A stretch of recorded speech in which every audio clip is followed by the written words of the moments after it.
Thank you, Jennifer. Mr. President, thank you for being here and congratulations. Please I don't introduce envy your yourself. task. Introduce yourself. My name is Sadia Ali Aden, and I went back to Somalia 2011 to take part in the famine effort to feed the famine victims.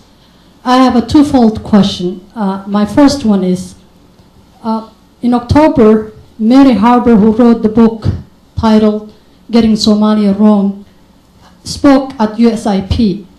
And what she said was, the Turkish government and the Turkish people have done amazing job in 1 year, more than what the United States and the international community have done in 20 years. What can the United States and international community do to re-engage Somalia and use the Turkish model? Because that was very successful.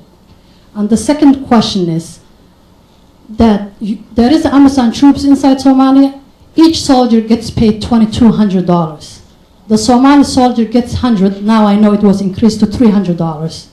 And when they get injured, they're removed from payroll. Is there a way to abandon the new Amazon troops that are coming and redirect or rechannel that funding to pay the Somali soldiers and increase their salary so they can be empowered and defend their people from Shabab and external also forces and secure the Somali sovereignty? Thank you. Thank you.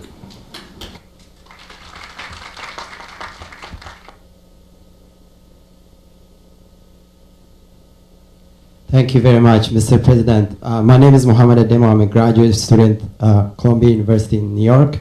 My question is, first of all, I wish you well in your country.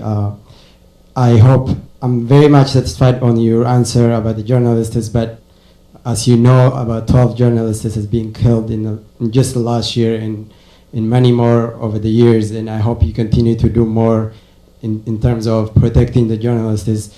And as you know, of course, the journalism in Africa is not as developed as in, say, in other parts of the world, but I hope you be more considerate in also building the journalism institution and protecting the journalists.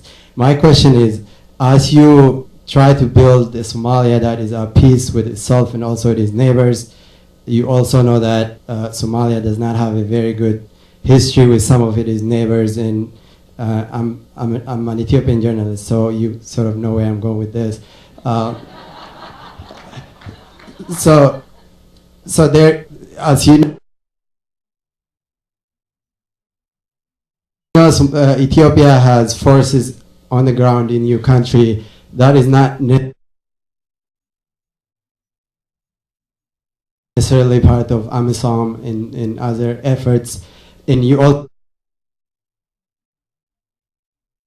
know that Al-Shabaab was emboldened in a lot of ways after, so the sensitivities that people have towards Ethiopian neighbors, and you also know what is transpiring in Kenya. So if you could talk about those things, I would appreciate it. Thank you.